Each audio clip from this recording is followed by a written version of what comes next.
Welcome, everybody, to the latest edition of the Bullpen with Adam the Bull. And as we do every Thursday, and for the first time this year, it's a Bull and Fox edition of the show. I'm Adam the Bull. He's Dustin Fox. Welcome on into the Animal House. Lot to get to on a sunny but freezing cold Thursday afternoon. Dustin, how are you? Adam, I'm doing very well. Happy New Year to you, partner. I've seen you Yeah, since the new year, but this is the that's first right. time I've seen you on the Bet Rivers Bullpen That's right. podcast. So happy New Year to everybody else. Sorry, Larry Yeah, David, we're a little late, but yeah. it is what it is. What is Larry David's date? I Did think you it's the say? 7th. I Okay. think it's the 7th. I mean, as you know, Larry David and I are usually in lockstep on everything. Yes. And I have done a lot of the crazy things he has. I love when he called out for the chat and cut, called out somebody for the chat and cut. I mean, people do that, pull that shit all the time. January 7th, by the way, is the date, Is the day. according to Larry David. Yeah. Larry David's a genius, and almost everything he complains about, I agree with, almost no exceptions. Anyway, let's get to it here, Dustin. There's a lot to get to. We'll start with the Cavaliers, who obviously played a magnificent game last night. You see it there. Cavs win 129-122, improved to 32-4 on the season in what was the second best matchup based on winning percentage this late in the season of all time in the regular season. And the Cavs come out on top. And I guess I'll start with you. What stood out to you the most from this victory by the Cavs? Just that, like, if the team were going to, take a step back based off of what we've seen this year, I thought it would have been last night against the Thunder because they're the best team that the Cavaliers will have faced. They were on this historic run as well, where they won 15 in a row, take away the in-season tournament, and they were a team that had 5 losses. Like, it's never happened where teams with this, like, 31-4 versus 30-5 faced each other. It just has never happened. So I just walked away from that game feeling better about the team. That was as close to a playoff environment that I've ever seen the Cavs play a regular season game. Certainly way more of that feeling than when LeBron James played here. There was never a regular season game that the Cavs played in the regular season outside of maybe Christmas once or twice Yeah. that felt the way that game did. And I don't know, man. I'm just super excited about this team. I want to feel like they can win a title. I want to feel like they can win every game. I just, we always say we got to wait and see. We got to Yeah. wait and see. Well, at some point, you just got to say the team is just damn good. Oh, yeah. Yeah, there's no doubt about it. Obviously, I think most of us are realistic. Great regular season doesn't always correlate into great postseason. However, this kind of great, assuming it continues for the rest of the year, does correlate with great success in the postseason with almost no exceptions. Certainly the Warriors, the last team to have this kind of success, didn't win the finals, but they made it. I think we all understand and respect, I know I do, how good the Boston Celtics are and how dangerous they'll be in the playoffs. I would say the Knicks, but the way the Cavs are playing, they're not going to have to play the Knicks and the Celtics. They're going to have to play the Knicks or the Celtics because obviously things can change. There's a long way to go. But as of right now, it seems very likely that the Cavs will be the 1 seed, the Celtics will be the 2, and the Knicks will be the 3. So assuming the Knicks and Celtics win in the first round, well, they'll play each other in the semis, and which is good because, not that you're worried about any team, but I'd rather play the Magic or the Indiana or whoever than play the Knicks or Celtics in the semifinals. Yeah. Oh, yeah. I mean, the Cavs have put themselves in the catbird seat when it comes to the seeding and like making their path. I won't say easy, but easier than it would have been had they not had this historic run. So yeah, let's take advantage of it. I think, one thing we hadn't mentioned yet on the podcast is just it is remarkable. Like, if you would have told me last night that SGA would have outscored Donovan Mitchell by, what do you outscore him by, 20, give or take? I mean, Donovan had I think 14 points, maybe 11 points. Donovan had how many did he have last night? I'm gonna Sorry, double I was check looking at it the right wrong now. game. He had He had 11. 11. You Okay. got it. Yeah, he had 4 in the first half. Yeah. So I mean, he only made 2 field goals in the game, 3. So he had 11, and Shea Gilgeous-Alexander had 31. So if I would have told you before the game yesterday that SGA was going to outscore Donovan Mitchell by 20 points, and the Cavs were going to win the game, you probably would have said no chance. Or unlikely. Maybe not no chance because of how this team has played, but yeah, that was not on the bingo card of the way this game was going to be won. That No, right? and that's the great thing about this team is that there's no typical narratives, like we just any given night, any certain player on this team, and I say any certain player, I mean starter or bench player could go out there and give you 20 points, like Right. out of nowhere. Last night, Max Strus was 5 for 6 from 3 for 17 points. Yeah. So yeah, it's just a really deep team that's well coached, really likable, and a lot of fun to watch. Yeah, absolutely. You bring up Max Strus, to him specifically.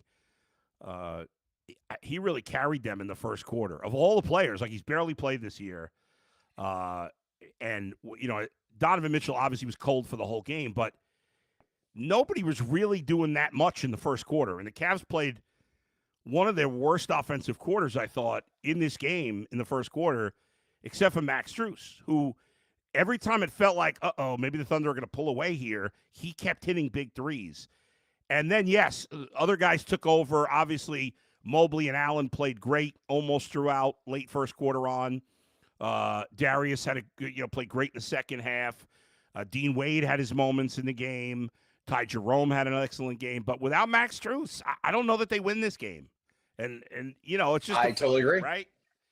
That first quarter, man, they could have been down 10 to 15 points easily if Max Strus doesn't show up and hit some of those big shots. He was money last night. Ty Jerome, again, I think he gave you 15 off the bench. So it's like, all right, well, there's 30 points off the bench. Right.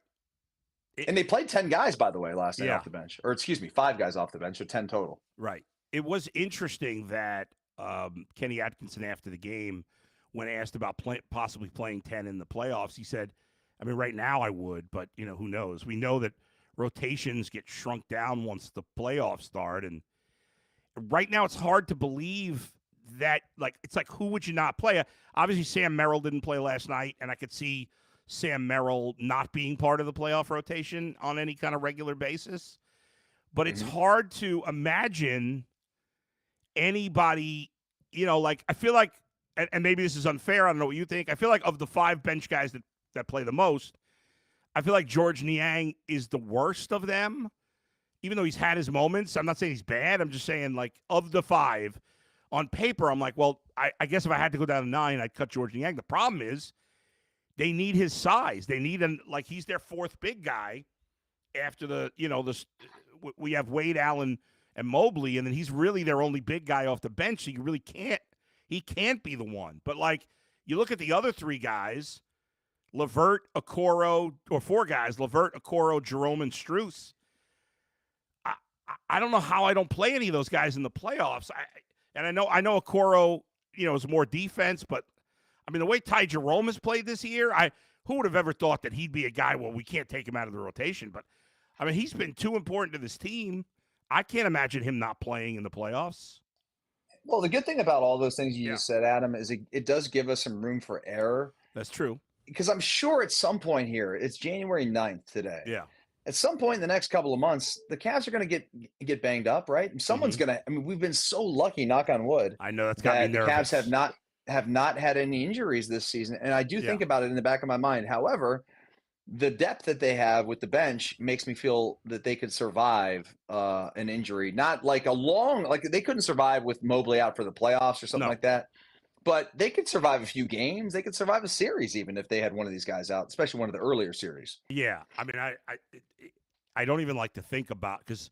Well, don't think about it. But they've been so healthy. It's like they're due for somebody. And even when they've been injured, obviously Strus missed a lot of the season. The only guys that have been injured really have been the bench guys. Like I think Mobley missed like 1 or 2 games, did a minor thing, but as long I mean, Wade's been out some time, but he's yeah, back now. right. But even he, like, I mean, that guy's usually hurt every year, but he's been, considering his track record, I mean, he's always been good when he's been on the court, but he's always hurt, and he's played great, and he's been, for him, pretty healthy this year, even though, yes, he did miss some time, but outside of Strus, nobody's missed a lot of time. To be fair, last year, I know we talked about this a lot. Yeah. The Cavs were playing our stars a ton of minutes during the regular season, specifically Donovan Mitchell. And this year, it's like, I don't know the exact numbers off the top of my head. I'm assuming it's not even close, or maybe it's sort of close, but like not more minutes than they played last year.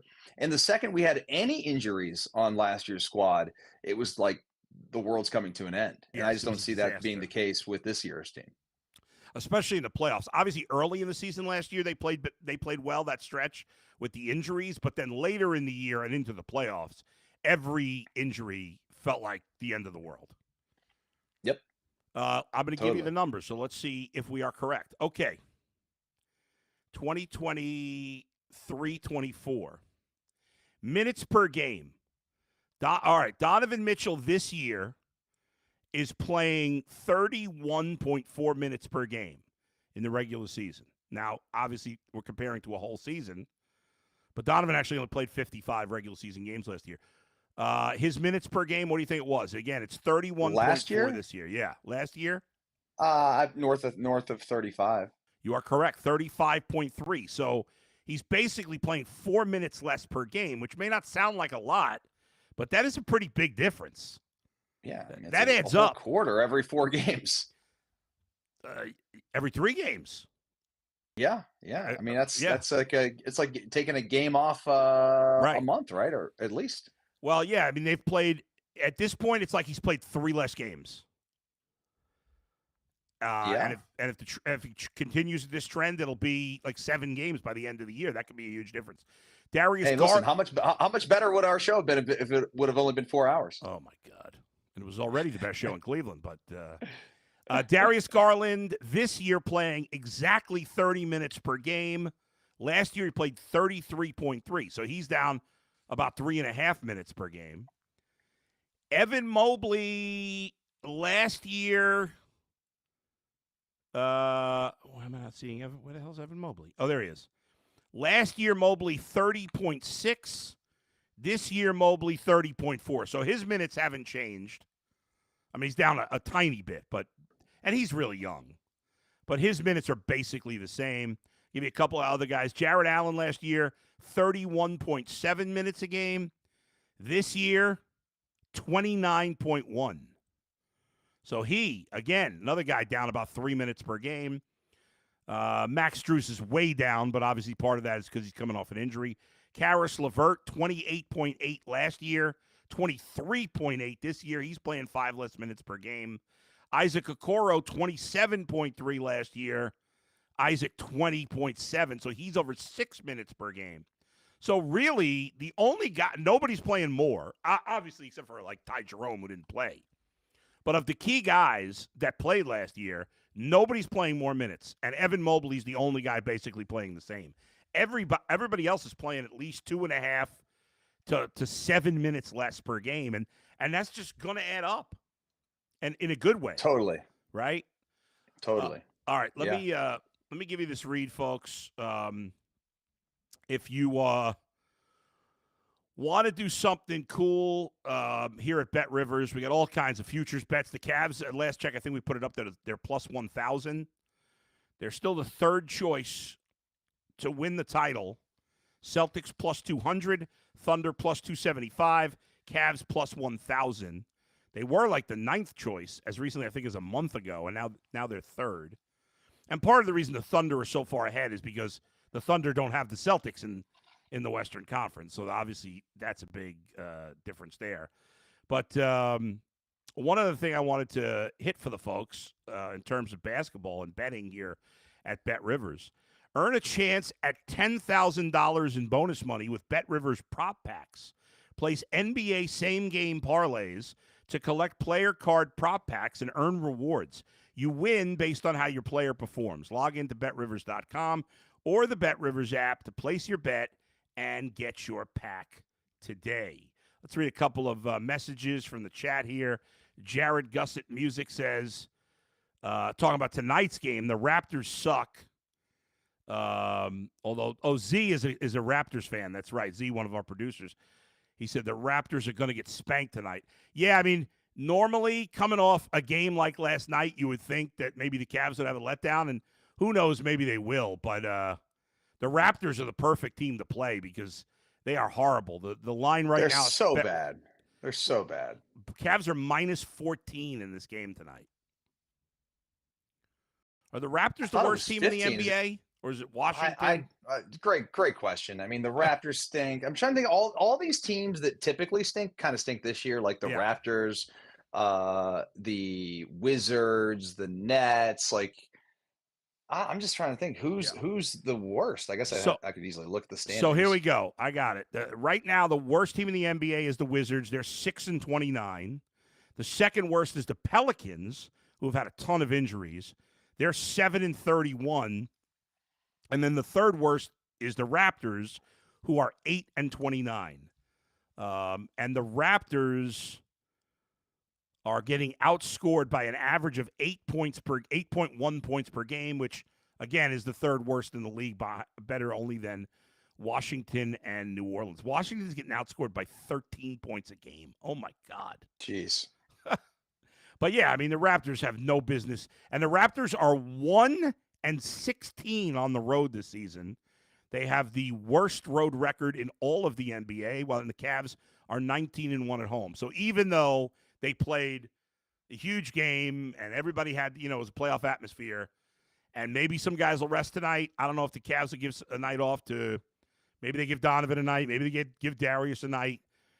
They don't do that very often, but I could see them giving somebody a night tonight, especially because it's the Raptors. But what's been so great about this team, Dustin, is that it doesn't matter who they play. They come to play every night, and that's why they're so fun to watch. 1,000%. 1,000%. Yeah. I expect them to win every night. We talked about this a little bit today, too. It's like exactly what you're going to get with this team. There have been so many times with teams that I've rooted for, with teams that you've rooted for, Adam, growing up, that you're like, man, I don't know if they show up, we'll be all right. But I don't know if they're going to show up. You can say that about the Browns, by the way, a lot. Oh God! But no, this Cavs team is exactly what you expect every single night. And the only time they had an off night was that Miami game. And I'll even give them the fact that maybe they just spent a little too much time at the club. But they probably don't even go to the club. These guys are too nice. They're probably just hanging out playing Uno. Yeah, or Dungeons and Dragons. I mean, they're a bunch of dorks. Whatever. Yeah, I'm okay with it. Yeah, me too. Yeah, it is unbelievable. Listen, nobody's going to forget the Cavs winning a championship and LeBron and that team and that night when they won and everybody jumping in the pool at your brother's house and all the celebrations downtown and the parade, which all of us who were at that parade will never forget. The sea of humanity, and you were up in the helicopter, and it was just crazy. But those teams were not that fun to watch in the regular season. The playoffs were fun, and certainly the finals were fun, but they weren't that fun to watch in the regular season on a night-in, night-out basis because they were a more veteran team, and there were nights where they didn't really come to play. It's just the way veteran teams play sometimes in the NBA. Yeah. I mean, this is unique. I wonder if this is something that, as we continue to go, because I still, and maybe I'm not watching it enough, but I don't feel the buzz on the social media from like all of the, I don't know, the national people, I guess you could call it. Because like this is a pretty huge story. Yeah. The NFL playoffs are huge this weekend, and now I get it. Like that, they're going to cover a lot of the sports landscape. But at some point here, we get through the All-Star break, Adam, in February, and the Cavs, I don't know, are sitting there at like 50-8. What are we going to be talking about? Yeah. You know what's funny? This is awesome. You know what's crazy is What's that that? you just said the Cavs would be 50-8, and in my mind I was like, oh, that'd be disappointing. For a second, I thought that fifty and You know eight. what's funny, Adam? Yeah, I was thinking the same thing myself when I said 50. I'm like, man, yeah, 58. They're 30, and I mean they should right. be 60-8. Yeah, it's just crazy. Yeah, I mean, I do think they haven't. To be fair, I don't watch. I used to watch Pardon the Interruption and Around the Horn and sometimes Stephen A. Smith show, and I'd watch those. I don't really Get Up. I'd watch. I don't really watch any of those shows anymore. But Mikey McNuggets told me that they actually started the show with about 30 minutes on the Cavs Thunder game. So I think that game kind of is the beginning of the turning of the tide. And remember, they'll play the Thunder again a week from tonight in Oklahoma City. And I think we're all going to be, that game's on national TV also, it'll be on TNT. I think I love obviously, that. right? I mean, we're going to be locked into that game because listen, the Thunder obviously at home, you think they better than 50% chance to get even here. But man, if the Cavs sweep that 2 game, we're going to be going, just bonkers to another level. You know, the other thing about last night that was interesting and unique to Cleveland specifically was that anytime there's a big moment where the spotlight's on us, not anytime, but more oftentimes than not, we get let down by our Yeah, teams that's true. in this town. And that team last night just absolutely showed up. They show up every night. Yeah. Yeah, that's fair. It's like they're not from Cleveland. Yeah, and I'm kidding. And this is the first time with this team, and we'll see when the playoff happens.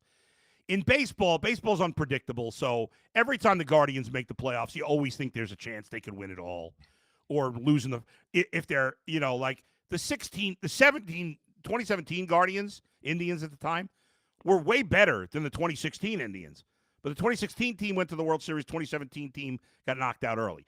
That's baseball. It's weird. But in the 2 other sports, which are more predictable in the playoffs, between the Browns and the Cavs, this is the first time in forever in either of those sports where the team, like with LeBron, you just always think you're going to win a championship. Certainly, you're always going to be in the finals. There's no doubt. And anything short of that is a huge disappointment. And the Browns have never had a team, at least, since Bernie's days, that you thought could win a Super Bowl. Like maybe people conned themselves last year or the year with Baker in 2020 into thinking they could win the Super Bowl those years, but that wasn't realistic. Like it just they were not good enough either of those years to win the Super Bowl. But this Cavs team, it feels like they're good enough to win a championship, but it's definitely not a guarantee, right? Like we don't even know for sure they're going to get to the finals. They could lose to the Celtics or even the Knicks. I'm not saying they're going to. I got a lot of confidence in them, but it's not crazy to say that the Celtics or even the Knicks could beat them in the Eastern Conference Finals. It's not outrageous. No, there's no stars like superstars, megastars that dominate the game the way that LeBron and KD and Curry have done for the last decade. And well, LeBron 20 years, it's just we're getting into an era where we're in these like unique waters where we're trying to find, like, there are great players. There are players in the league right now that will be in the Hall of Fame. We know that. But in terms of who will have the longevity of being the stars at the top of their game for the longest and continue to show up, like, we don't know who that is right now. Like, we thought it would be Giannis and the Bucks, but they're just kind of whatever, And thought Jokic, it was going to be the Celtics. Right. And it might be. Like, they might still win a championship this year. We'll see. Obviously, Jokic is the best player in the league, but that guy has no interest in being a celebrity. You know what I mean? Like, he just wants to ride his horses, man. That is the strange. This guy's one of the greatest players I've ever seen, and it feels like he doesn't give a crap.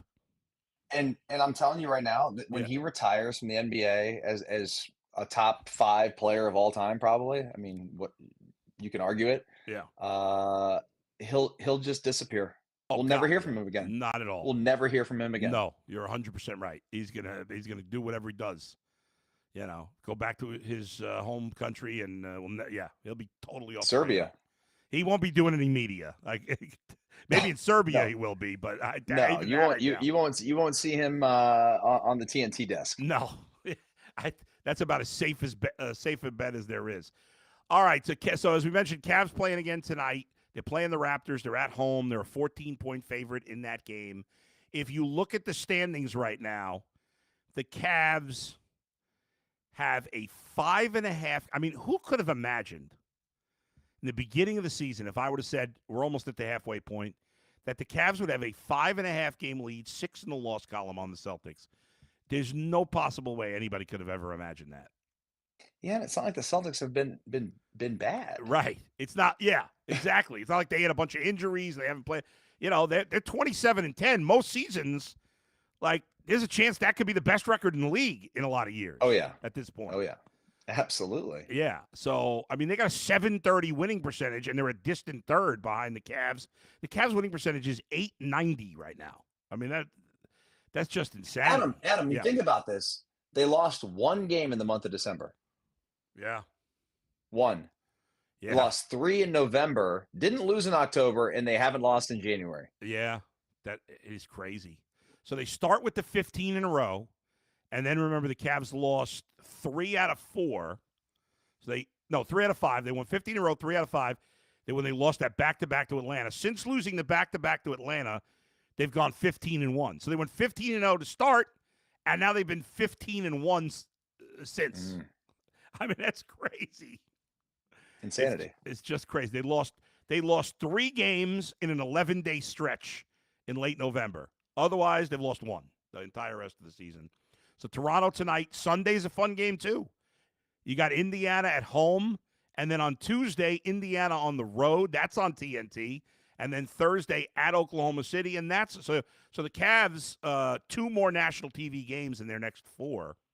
Both games next week, and then they got some interesting games. You got Minnesota coming up, Phoenix, Houston, twice with Houston, Philly, Detroit's been feisty. So I like the January schedule. I like when they play good teams. I like to see the competition. It's fun to watch.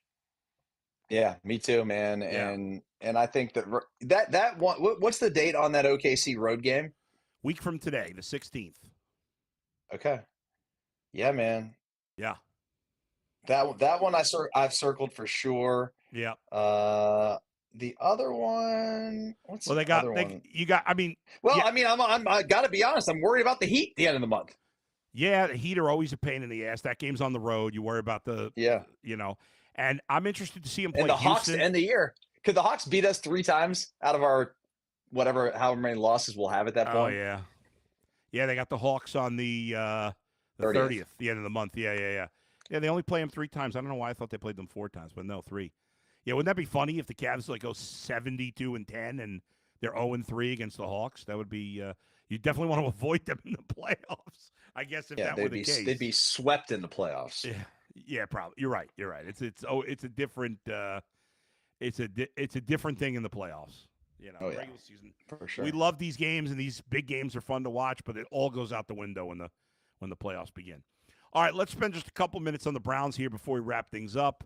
Obviously, the Cavs are way more fun to talk about than the Browns. The Cavs are really the anti-Browns. The Browns are miserable to watch. I'd rather do almost anything than watch the Browns play, and I'd rather do almost nothing rather than watch the Cavs play. You know what I mean? I mean, it's just such a difference. But I'm excited for the playoffs this weekend, the NFL playoffs. Yeah. I'm a little disappointed the Bengals didn't make it, but they put themselves in that situation by losing some bad games early. They did everything they could do, man. Yeah. At the end. I mean, at the end, they did everything they could do. It's just you feel like you're wasting Joe Burrow because it's just, Did the Steelers start Justin Fields? It's a great question because Russell Wilson has not played well lately. I just think in the end I'd stick with him because he has the playoff experience. The Ravens haven't, they beat them last time they played, but overall the Steelers have played better against Lamar Jackson than anybody. The Chiefs have played pretty well against Lamar Jackson too, but Lamar Jackson, his winning percentage is ridiculous since coming into the league. I mean, he's won 1 million games, but he has struggled. His numbers against the Steelers are not good.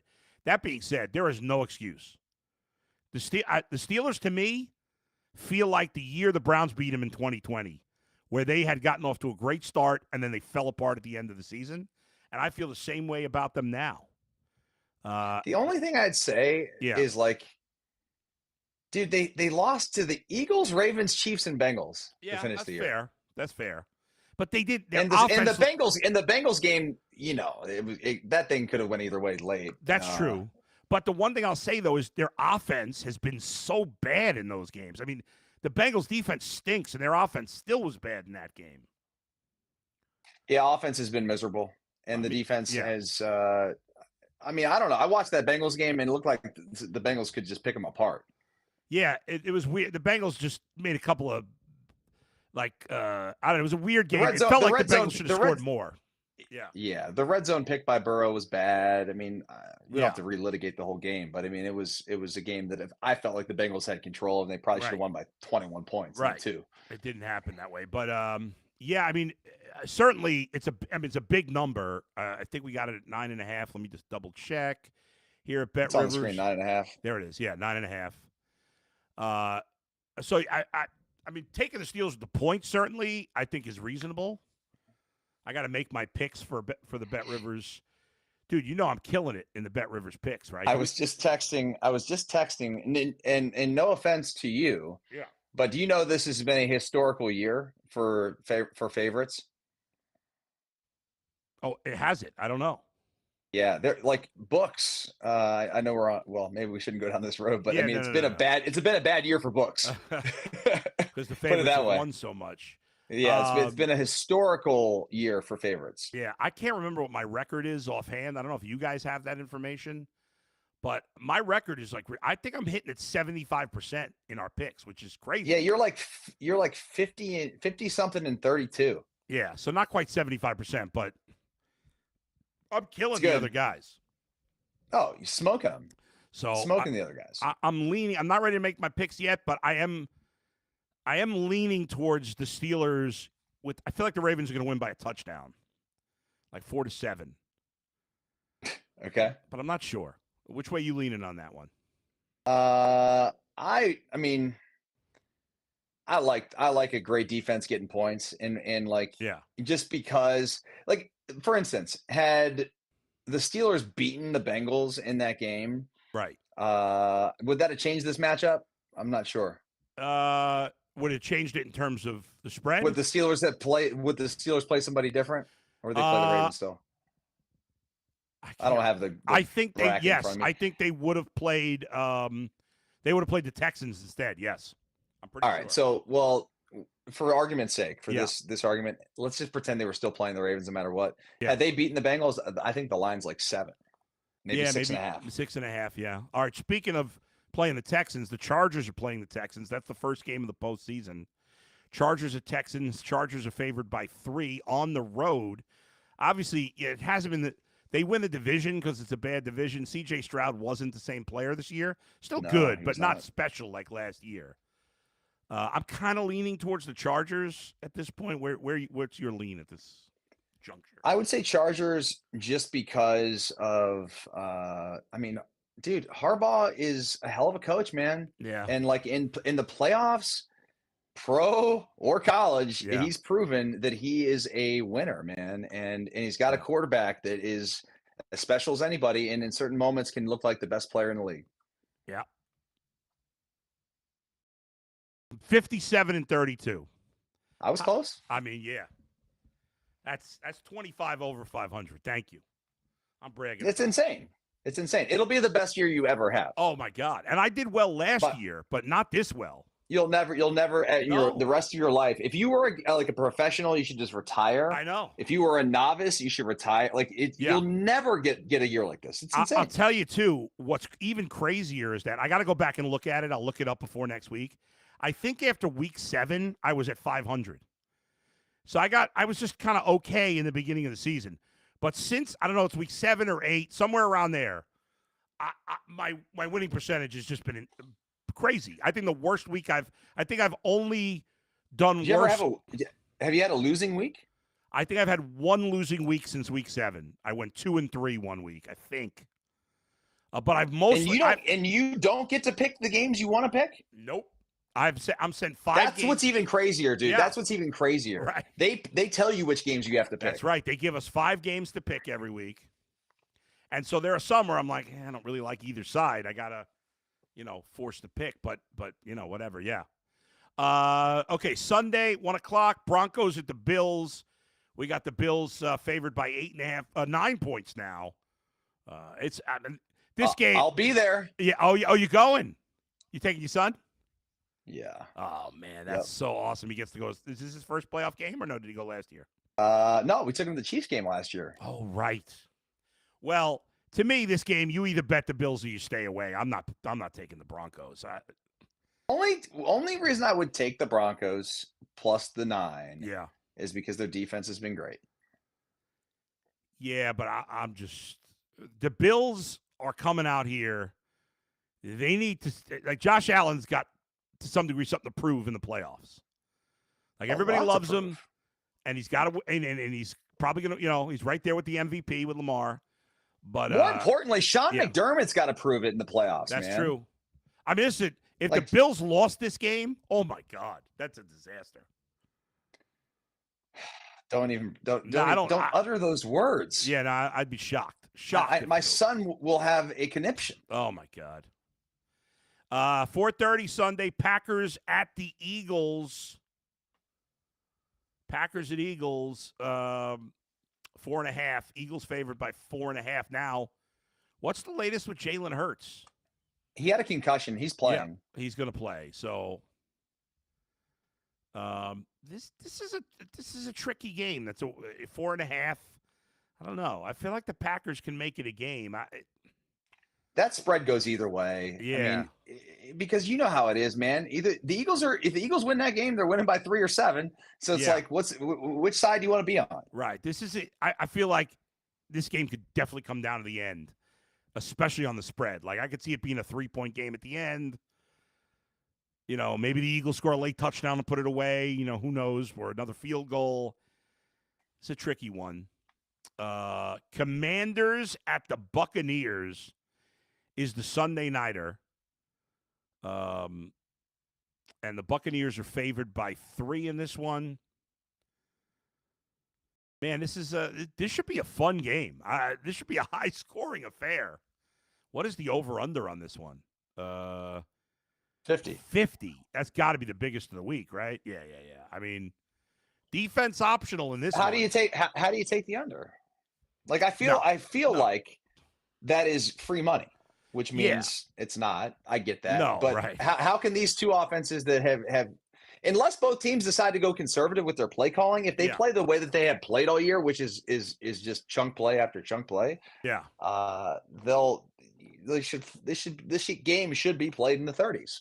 Yeah, I mean Baker had a tremendous season. He was a top 10 quarterback this year. Jaden Daniels, as a rookie, was a top 10 quarterback this year. He had a magnificent rookie season. So I gotta say, this is probably would be a stay away from me on a 3-point spread. But if I had to pick it, I'd probably take the Buccaneers because Baker's got some playoff experience. He's won a game in the playoffs, 2 games in the playoffs, one with Cleveland and one with Tampa Bay. And he's played in 4 playoff games, whereas Jaden Daniels is a rookie. There's not a lot of playoff experience on that Commanders team. So Deshaun Watson will never go to the playoffs once with the Browns. Yeah, well, not on the field. Technically, he went last year on the rock. Yeah. But no, he will never play a playoff game for the Browns. No, it's unbelievable. And finally, last game, and then we'll wrap things up. Vikings at the Rams, Monday Night Football. The Vikings on the road are a 1-point favorite at the Rams. It's funny because I feel like everybody's waiting for the other shoe to drop on Sam Darnold. Like he played great early in the season, and then there was like a 2-game stretch in the early middle of the season where he didn't play well, and everybody was like, "Okay, here we go." And then he played great for the whole rest of the year until the last game. Obviously, he and they played very poorly against Detroit. Oh, they played poorly inside the 5-yard line. Did you watch that game? Yeah. That's true. I mean, they have. I think they ran 4, 7, like 10 snaps inside the 5-yard line, inside the 7-yard line, and got 3 points. Yeah, it was kind of like the Bengals Steelers in a way, except in that case, the other team had a much better offense. Yeah, I mean that thing got away from the Vikings late. It wasn't a blowout 31-9 like the score, the final score looked. Yeah. I like the Vikings in this game. I do too. Yeah. I would like to see a Lions-Bills Super Bowl. Bro, I'm here for it. I'm so here for it. How fun would that be to watch? I love Lions fans too, by the way. Yeah, they're a good crew. They're very similar. They're a cross between Browns fans and Bills fans. Yeah, It's the whole lake. It's the Great Lakes, man. Yeah, no doubt. Although I don't have a problem with the Vikings. If the Vikings make it, I could live with that. But Fine. I in the AFC, the only team I want to see lose is our rivals in division, the Ravens and Steelers, and then of course the Chiefs. Yeah, I'm tired of the Chiefs. I'm tired of the Chiefs. I loved Mahomes, but I'm done with him. I'm sick of. I know Kelsey's a Cleveland guy, so I'm not going to say I'm sick of him. But I mean, he and his brother are on TV every freaking commercial. Good for them. Hey, good for them. Yeah. But you remember? By the way, do you remember when we were doing Bull and Fox? Yeah. When Travis Kelce came to Buffalo Wild Wings when we were doing March Madness. Yes, I do. Yeah, he was in Rocky River, and he was just like he was at Cincinnati at the time in college, right? Yeah, he was getting ready for the draft. And now we never hear from Travis anymore. What happened?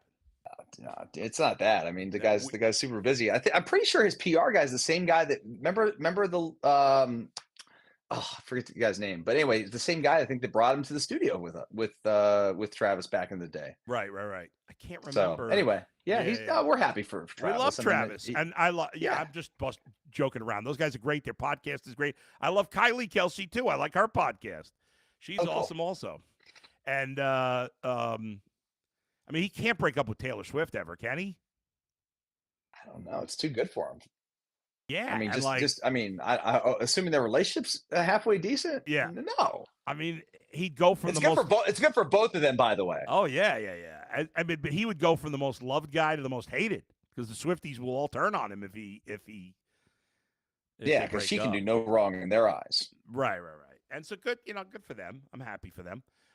Anyway. So that's it. There you go. And obviously the Lions and Chiefs are the two teams that get a bye. But yeah, in the AFC, I don't want to see any other team but the Bills in the AFC. I don't like the Broncos. I mean, I guess I'd be fine if the Texans got there, but I just don't think that's realistic. So to me, it's going to be either the Bills, the Ravens, or the Chiefs. I can't see any other team getting the Super Bowl from the AFC. If Harbaugh wins the Super Bowl and a natty back-to-back years, is he the greatest football coach of all time? I mean, he's in the conversation, right? I mean, we'll see. Has anybody won both? Jimmy Johnson, maybe? Does Jimmy Johnson? But Jimmy Johnson. Did Miami win with him a net? I think they did. Nah, man. Sorry to put you on the spot there. Right. I don't remember you. I think I got his Wikipedia page here. He was a 2-time Super Bowl champion head coach, and he won a natty as a player. Oh, okay, not as a coach. He did 87. Excuse me. There you go. 87. They won the Orange Bowl. They beat Oklahoma. I should remember that. Did what's his name? The guy who took over for Jimmy Johnson in Dallas, who gravy trained Jimmy's players to a championship. What's his name? Did he win a national title too? I'm drawing a blank on who took over for after Jimmy? Yeah, because he won the last Cowboys.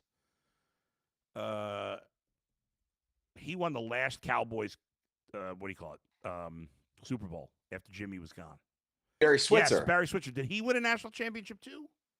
He lost to Jimmy Johnson. Oh yeah, that's right. That's so long ago. It's hard to remember. I don't remember if any. Obviously. To be fair, Barry Switzer did win 3 others, but he did lose that one there in '88. So he did. So he won a national championship. Obviously, Saban was a disaster in the NFL. But none of these were back-to-back years. No. Okay. Well, so to be fair. Well, did Jimmy Johnson? Jimmy Johnson wasn't back. Was Jimmy Johnson back-to-back years? No. Okay. No. So yeah, I don't think I'm pretty sure nobody's ever done that. We'll see. I don't think so because Barry Switzer won in the '80s, and then he didn't win a Super Bowl until '95, 10 years later. Now Belichick, not back to back, but Could Belichick, unless he wins, he could. Well, he can't be back to back Right. now. But I mean, he's in North Carolina. if he wins a national championship at North Carolina, I just want to see the Tar Heels in the playoff next year. Oh yeah, of course. You want to see him, For sure, because he's going to outcoach everybody. Oh yeah. Now he might not have enough talent in the end, but he's going to outcoach everybody. All right, we got to run, folks. We love you. You see the banner there. Bull and Fox live on Thursdays at 2 p.m. So join us live every 2 o'clock Eastern for the rest of the year, of course. Thanks to the guys producing today, Max and Z. Thanks to all of you for watching and listening. We'll talk to you next time. Real quick before we go, Buckeyes prediction. Ohio State 34-21. So they cover, and you like Notre Dame tonight? Or No, I like Penn State. Oh, Penn State. That's Penn right. State. Okay. So there you go. Could be an all Big Ten championship if that happens. All right, we'll talk to you next time. Where else but right here in the Bull and Fox edition of the Bullpen with Adam the Bull. We'll see you next time. Later. Bet Rivers.